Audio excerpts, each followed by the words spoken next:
The night at Farnborough Airport suddenly lit up under the relentless flashes of paparazzi cameras.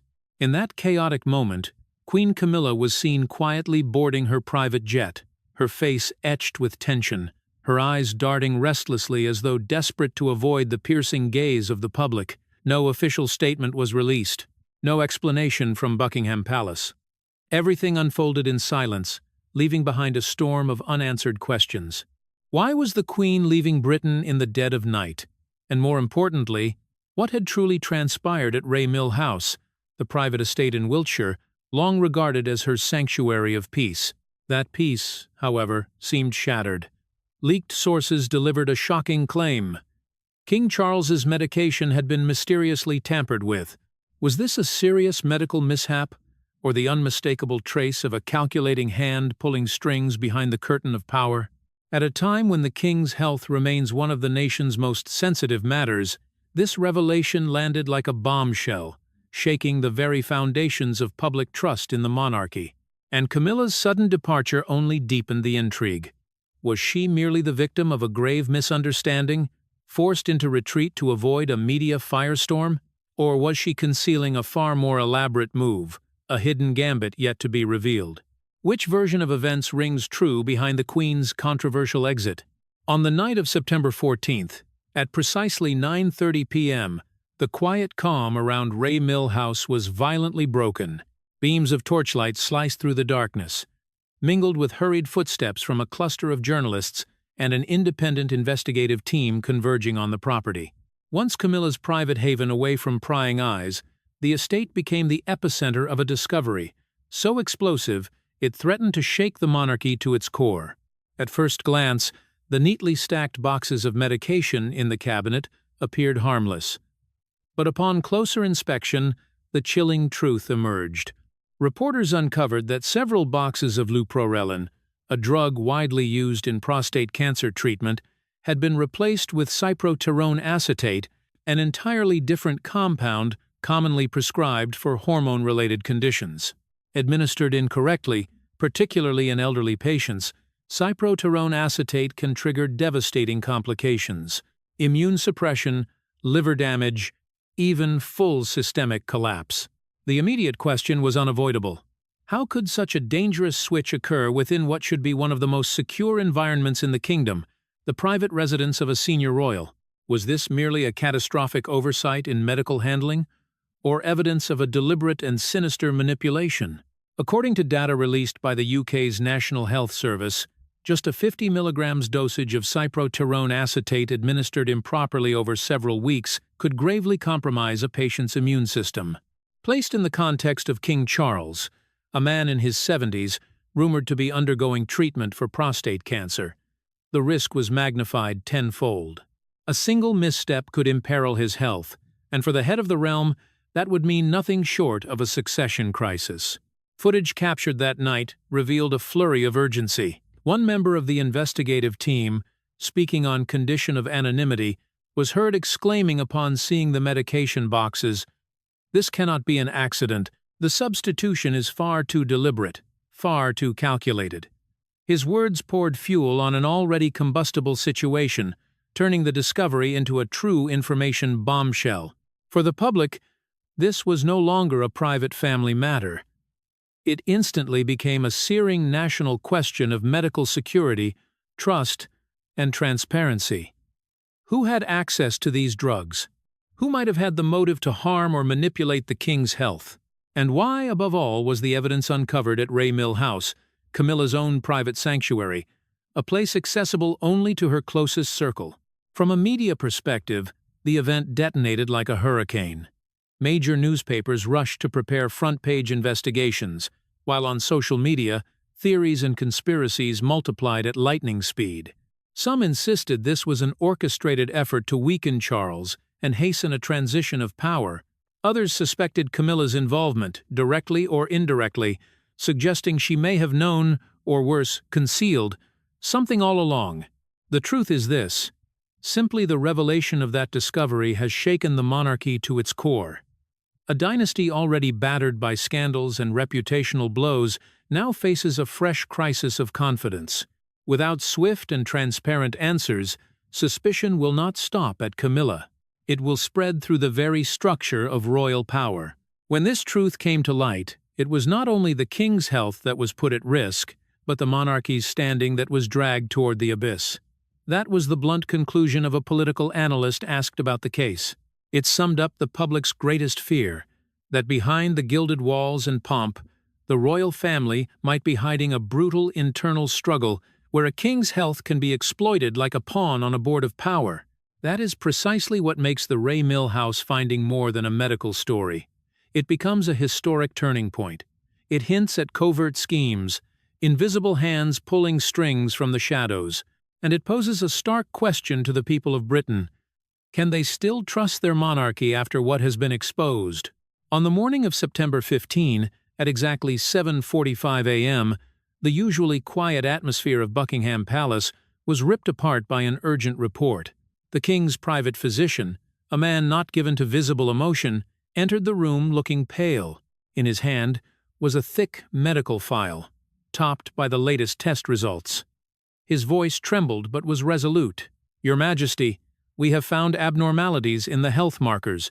We have detected an unusual substance in his body. This cannot be taken lightly." Those words fell like a blade. The room fell into a dense, stunned silence. King Charles III sat motionless, his eyes fixed on the papers, his hands trembling slightly.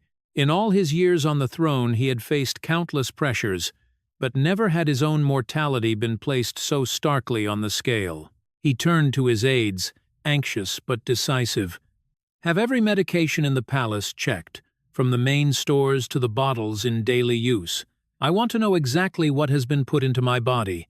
At the command, the palace machinery sprang into action. The royal medical team fanned out, from the main dispensary to every small cabinet in private quarters. Each bottle and capsule was sealed, labeled and rushed to emergency labs. Buckingham felt like an invisible battlefield, where the enemy was not armed soldiers, but a hidden danger lurking within the opulence. While the king wrestled with alarm, Prince William arrived. His face was taut with tension, his steps heavy as though bearing the weight of the family. He stared at his father, then at the advisers, and spoke firmly. "This cannot stop at checking medication. This could be a deliberate act.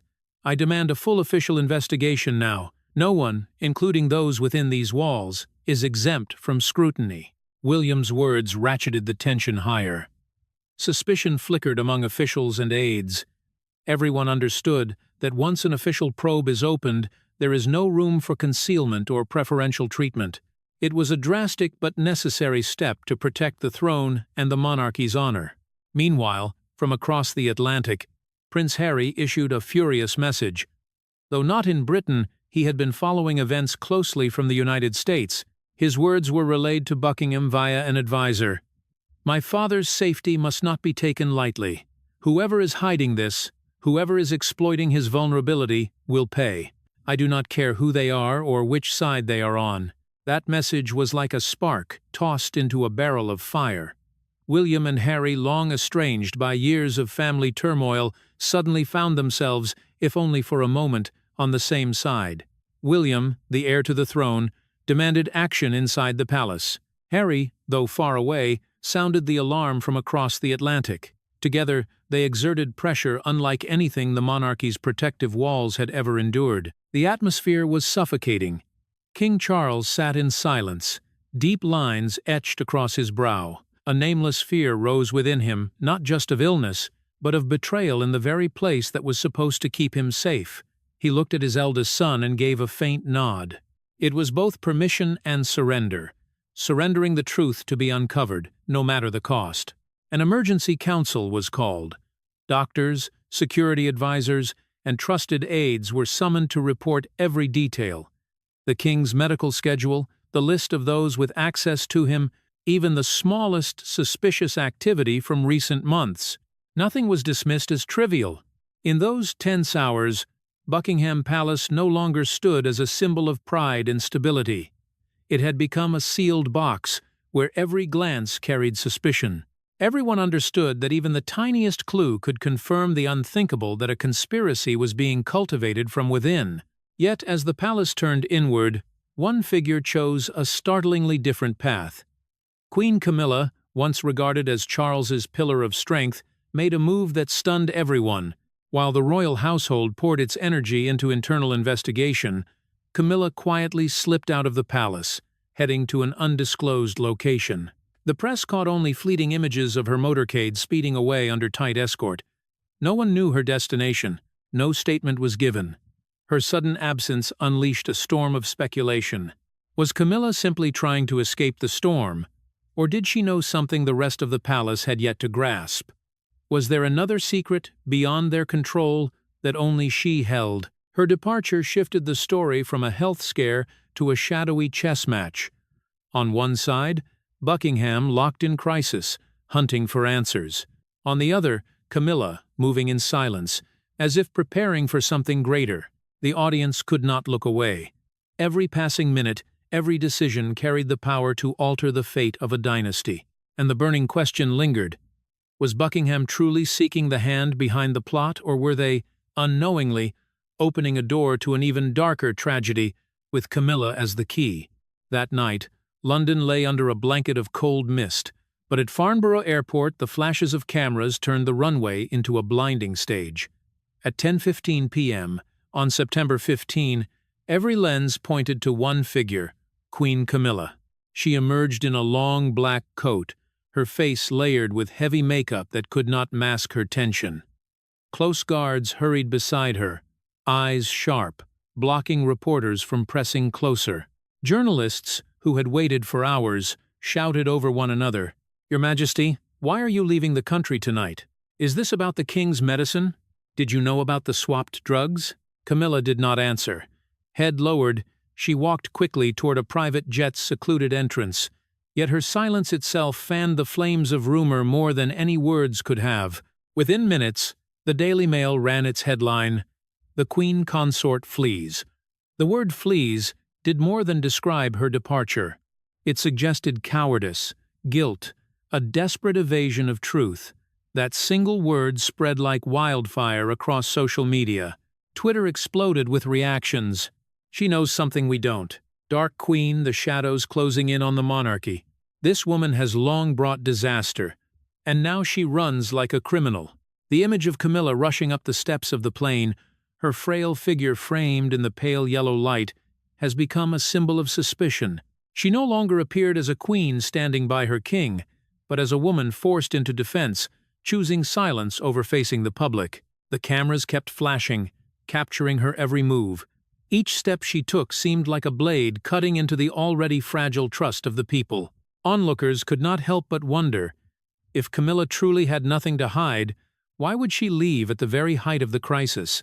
A British political analyst even remarked live on television, "The Queen leaving the country just as the King's medication scandal erupted is a shock. It is nothing less than a tacit admission."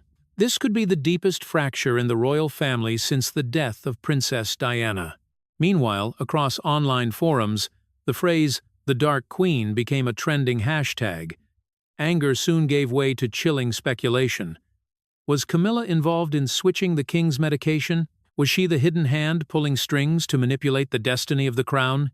While the uproar thundered outside, inside the cabin Camilla sat silently by the window, her hands clasped tightly, her eyes fixed on the endless night sky. No one knew what she was thinking at that moment. Was it fear at being cornered, or calculation for a move yet to come? That question lingered in the minds of millions of Britons.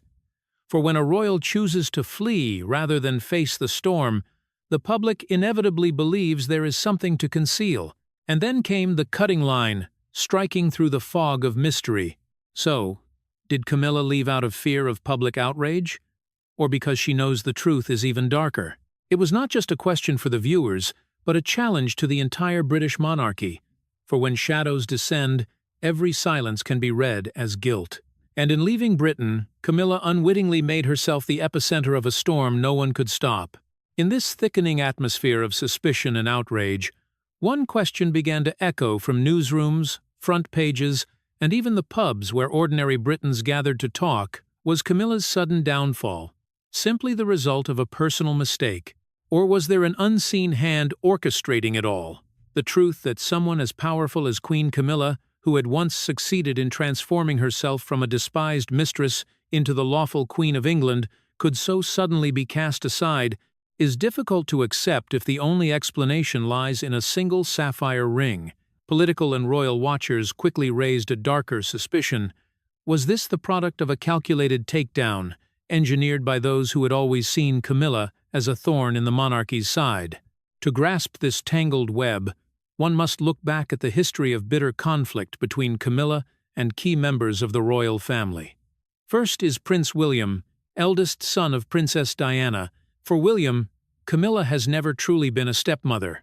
Her presence only ever served as a reminder of his mother's torment, the betrayal, the humiliation, and finally the tragic death that many still believe was tied to injustice within the monarchy. On several occasions, William is said to have bluntly refused to accept Camilla as family. His coldness was not merely personal, but a matter of honor. William, seen as the dutiful son and a symbol of the modern monarchy, carries the legacy of his mother deeply within him.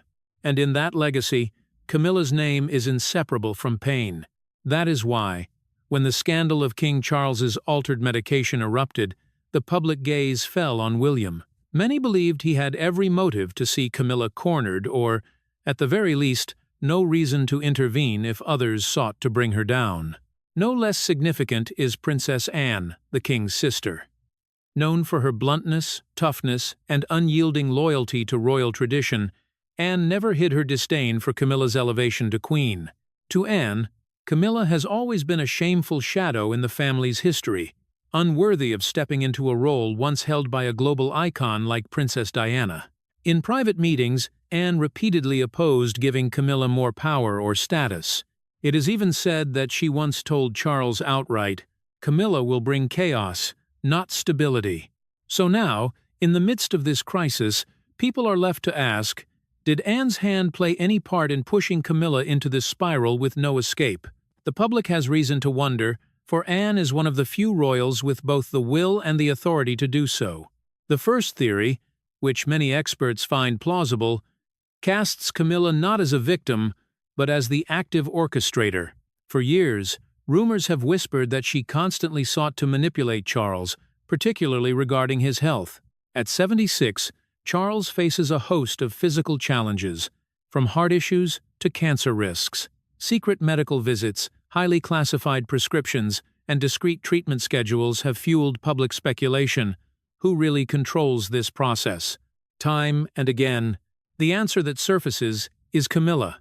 She is suspected of deliberately intervening, adjusting dosages, or even influencing doctors in ways that benefit her, effectively prolonging Charles's dependence on her.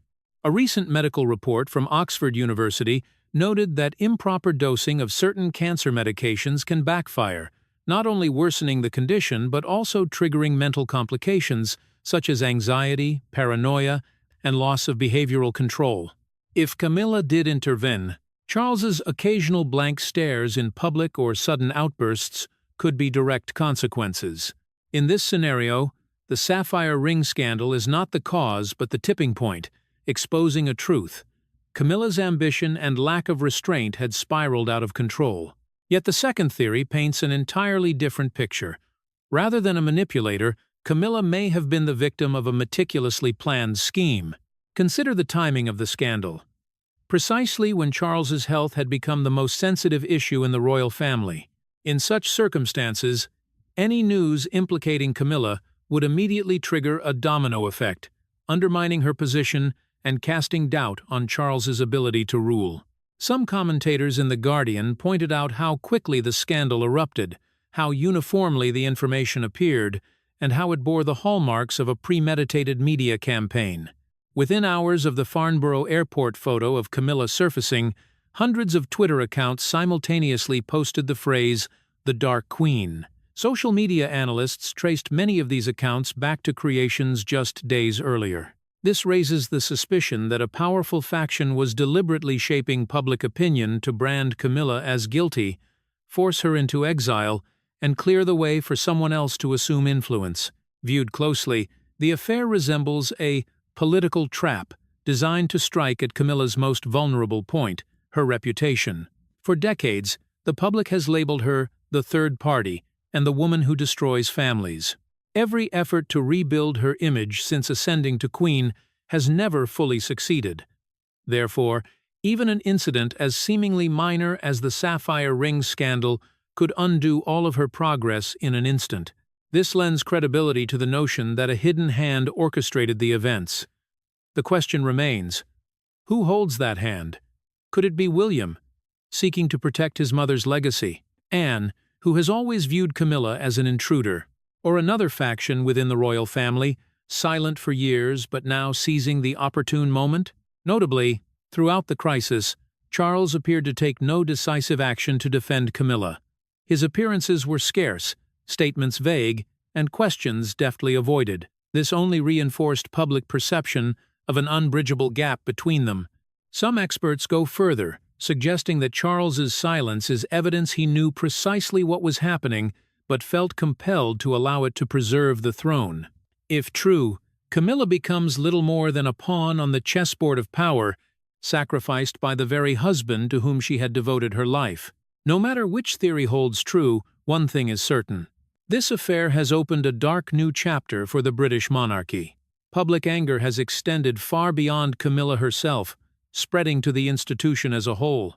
People are beginning to ask whether the monarchy can still maintain its image in a society increasingly skeptical of its relevance.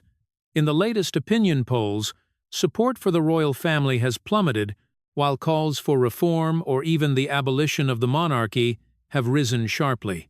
Camilla's scandal is no longer a private matter. It has become the spark for a far-reaching institutional crisis. Amid the storm, questions about the invisible hand behind the scenes remain unresolved. Was it simply Camilla's overreaching ambition, or a sophisticated plot by hidden adversaries? Perhaps it was a combination of both. The ambitions of one woman amplified by the cold calculations of those biding their time. Whatever the answer, the fact is clear. The British monarchy is entering an unprecedented tempest. On 16 September, the turbulence officially spilled beyond the cold stone walls of Buckingham Palace, reaching the eyes and ears of the entire world. Major media outlets from CNN in the United States, BBC in the United Kingdom, to The Guardian with its piercing analyses made it clear that this was no baseless rumor. Front-page headlines screamed, "What is Buckingham hiding?" and "The Queen Consort in question." Overnight, what might have been a contained issue of medication mismanagement became an international media storm. International news organizations didn't just report the events, they dissected, compared, and scrutinized every detail. CNN brought in medical experts to explain the dangers of misusing cyproterone acetate in elderly patients. BBC connected the current events to old cracks within the monarchy, from the tragic divorce of Charles and Diana to Camilla's long-standing public image as the third party who broke up a family. The Guardian, with its cold, incisive prose, posed the question, could this be proof that the monarchy is not untouchable, but rife with intrigue, conflict, and hidden hands? On social media, particularly Twitter, outrage surged in waves. Tens of thousands of comments condemned Camilla, dubbing her the Dark Queen. Forums resurfaced old photographs, contrasting her smiling face in the palace with the anguish once worn by Diana. Once again, Diana's name echoed like an unhealed scar in the collective consciousness of the British public. Many posts went viral, shared millions of times with the blunt caption, "History repeats itself." These comparisons intensified scrutiny on Camilla. In the public eye, she was not only implicated in the medication affair, but had become a symbol of tragedy, loss, and betrayal. The pressure created an atmosphere of unprecedented public indictment in modern royal history. Meanwhile, William unexpectedly emerged as the figure in whom both the media and the public placed their trust. Every time he appeared even briefly stepping out of a black car at the palace, images circulated widely with captions like, "Protector of the throne and family honor." He did not need many words. His steely gaze and stern expression in captured moments conveyed the image of a prince standing against the storm, defending his mother's legacy and the future of the monarchy. To the public, William represented justice and hope amidst chaos. By contrast, Harry across the Atlantic chose to intervene with pointed remarks. In a live interview with an American news channel, he stated, "My father's safety cannot be overlooked. I want his full medical records to be transparent. We cannot allow darkness to continue to shroud the monarchy." His words ignited immediate debate. Some praised Harry's candor, saying he voiced what everyone wanted to know. Others criticized him for pouring fuel on the fire, deepening the rift between himself and his family. Inside Buckingham Palace, the atmosphere during those days was tense as a taut wire. On one side was King Charles, grappling with illness and tremendous public pressure. On the other, Camilla, the eye of the storm, whose every small action was scrutinized and transformed into evidence against her. Between them, William and Harry stood at opposite poles, one a symbol of public faith, the other breaking silence with public critique. International media wasted no time in fueling the tension. Articles repeatedly evoked memories of Diana. Images from the 1997 funeral, showing young William and Harry walking behind their mother's coffin, were broadcast across countless channels. Public attention had shifted. The story was no longer just about medication tampering, but about legitimacy, about the shadow of Diana that has loomed over the monarchy for nearly 3 decades. The pressure transformed this moment into the climax of the unfolding saga. Audiences could feel one undeniable truth. Buckingham Palace was no longer an untouchable fortress, but the epicenter of a global crisis. Every figure was placed in a position from which there was no retreat. Charles was tested by both his health and public trust. William was thrust into a role as the voice of public opinion. Harry became the opposition, breaking the silence while isolating himself. And Camilla, the central figure, faced the prospect of losing everything as the waves of public anger grew ever fiercer. As tensions reached their peak, the most pressing question echoed across headlines, forums, and news bulletins. What does the future hold for Camilla as queen? From the moment the swapped medication in King Charles's treatment records was discovered, to Camilla's stunned departure from the palace and the resulting wave of public outrage, a seismic shock hit the British monarchy. This was no longer merely a medical story. It sparked suspicion about power, concealed truths, and, above all, deep fissures within the royal family itself. People began to ask, is the monarchy hiding a larger conspiracy?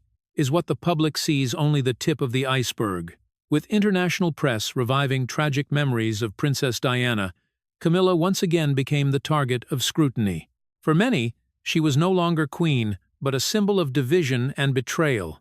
Meanwhile, Prince William emerged as the embodiment of a son determined to defend his mother's legacy and the family's honor.